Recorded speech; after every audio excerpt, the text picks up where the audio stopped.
Assalamualaikum warahmatullahi wabarakatuh. Perkenalkan, kami dari kelompok 8. Di sini kami akan mempresentasikan hasil diskusi kami terkait stereotip gender pada profesi guru dari laki-laki di lingkungan pendidikan formal. Sebelumnya izin perkenalkan, saya Anggi Trisnafitri selaku moderator yang akan memandu diskusi hari ini. Bersama rekan saya itu Berliandiri Aiwaldi dan Riyadus Soleha. Baik, berbicara mengenai feminisme, feminisme merupakan sebagai gerakan pada mulanya yang berangkat dari asumsi bahwa kaum perempuan pada dasarnya ditindas dan dieksploitasi, serta usaha untuk mengakhiri penindasan dan eksploitasi tersebut. Nah, mungkin untuk penjelasan lebih lanjut mengenai arah perjuangan feminisme di Indonesia, bisa dijelaskan langsung oleh Saudari Riyadus.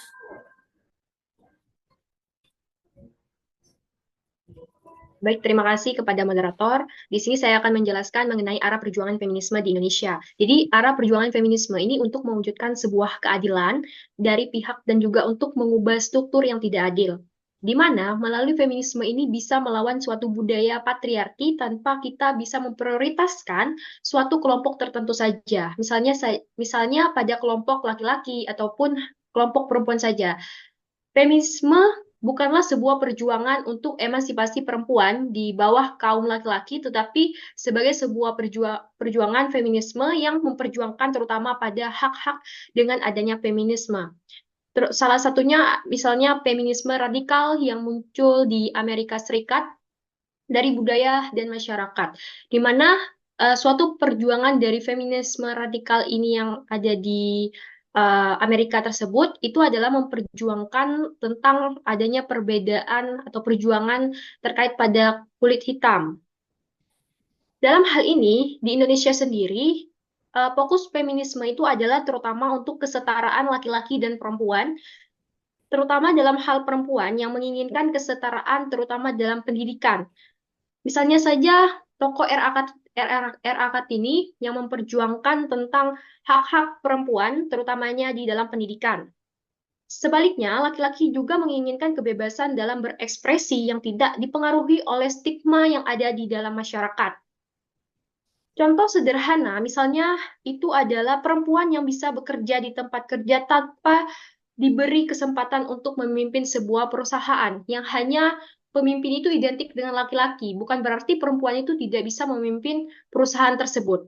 Nah, di mana feminisme ini juga bertujuan untuk kita bisa mengakhiri adanya sebuah seksisme atau penindasan dan eksploitasi.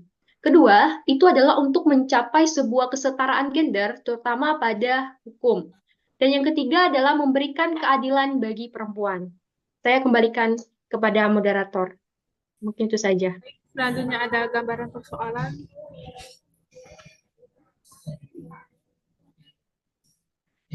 Baik, terima kasih kepada moderator. Selanjutnya mengenai gambaran persoalan, di mana kami mengambil salah satu jurnal mengenai fenomena guru pendidikan seni tari di lingkungan pendidikan formal yang cenderung didominasi oleh perempuan dan menjadi suatu hal yang sangat lumrah di lingkungan masyarakat Indonesia saat ini.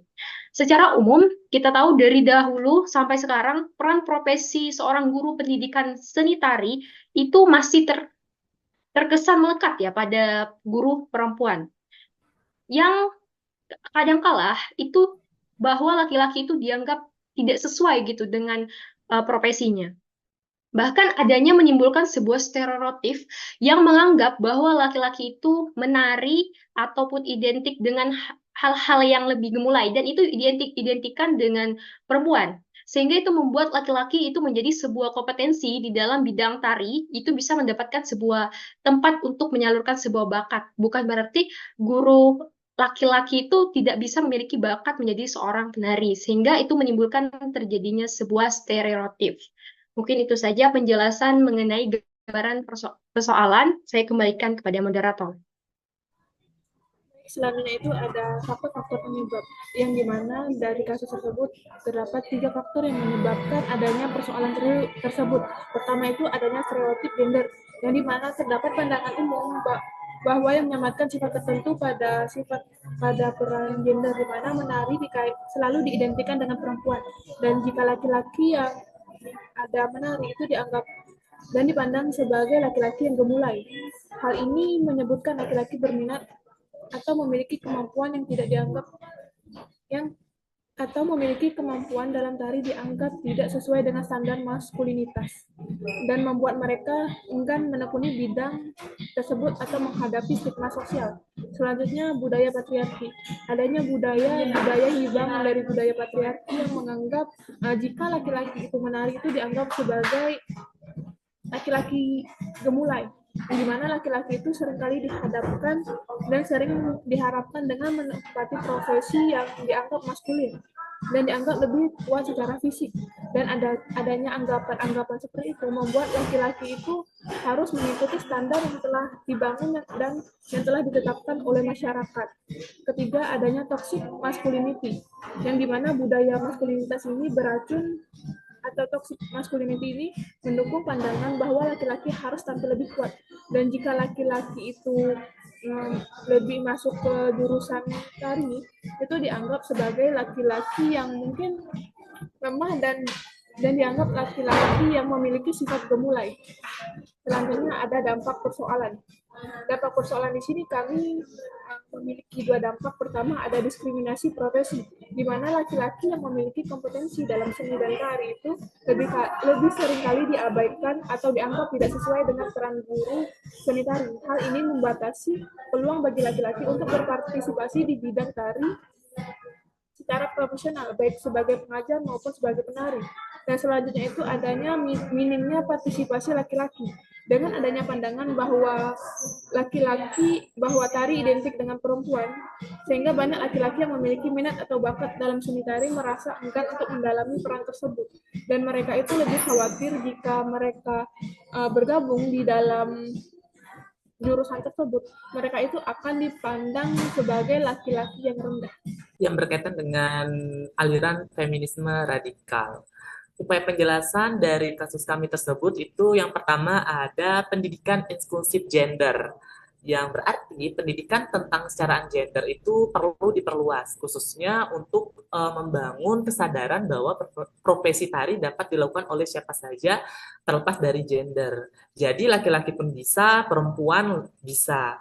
Yang kedua ada peran model figur, sosok guru tari laki-laki yang profesional itu dan percaya diri dapat menjadi panutan positif bagi siswa laki-laki untuk tertarik pada tari tanpa merasa kehilangan jati diri maskulin. Yang ketiga, ada perubahan pandangan masyarakat. Nah, menghilangkan stereotip melalui kampanye atau program yang menampilkan laki-laki dalam peran tari dapat membantu mengurangi stigma di masyarakat dan mendorong lebih banyak laki-laki untuk masuk ke profesi ini. Lalu yang keempat itu ada sumber penindasan yang dalam patriarki dan stereotip gender.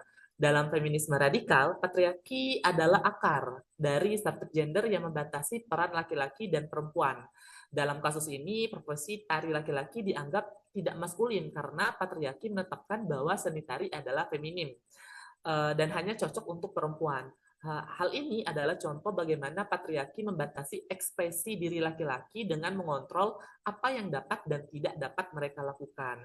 Lalu ada stigma dan kontrol sosial. Feminisme radikal juga menyoroti bagaimana kontrol sosial bekerja untuk mempermalukan atau menekan mereka yang tidak sesuai dengan standar patriarkal. Dalam profesi guru tari, laki-laki menghadapi stigma sebagai tidak maskulin atau gemulai yang mempengaruhi pandangan diri mereka dan menurunkan minat mereka untuk berpartisipasi di bidang tersebut. Stigma ini adalah bentuk kontrol sosial yang digunakan patriarki untuk mengontrol ekspresi gender. Selanjutnya ada dampak pada individu dan masyarakat. Feminisme radikal percaya bahwa patriarki merusak semua orang, baik perempuan maupun laki-laki. Dalam konteks guru tari laki-laki, dampak dari stereotip ini membuat mereka terpinggirkan dalam bidang yang sebenarnya mereka minati atau kuasai. Hal ini juga menghalangi keberagaman dan kreativitas di bidang seni tari, karena hanya satu kelompok yang dianggap pantas mendominasi profesi ini, yaitu perempuan. Lalu, solusi melalui pembebasan dari patriarki, yaitu feminisme radikal, tidak hanya mencari reformasi kecil, mereka mendukung pembongkaran total norma patriarkal yang membatasi peran gender. Dalam hal ini, feminisme radikal akan mendorong perubahan sosial yang memungkinkan siapa saja, termasuk laki-laki, untuk mengekspresikan diri mereka bebas dari norma gender yang sempit. Misalnya menghapuskan persepsi maskulinitas dan feminitas dalam konteks profesi dan ekspresi diri di sekolah-sekolah dapat mengubah cara masyarakat memandang profesi guru tari. Nah, jadi intinya dalam konteks feminisme radikal, solusi untuk masalah ini adalah perubahan struktural yang mendalam terhadap patriarki. Dengan menghapuskan norma-norma yang membatasi individu berdasarkan gender, mereka dan menciptakan lingkungan di mana laki-laki maupun perempuan bisa bebas memilih profesi tanpa stigma atau diskriminasi. Uh, itu saja yang dapat saya paparkan. Saya kembalikan kepada moderator.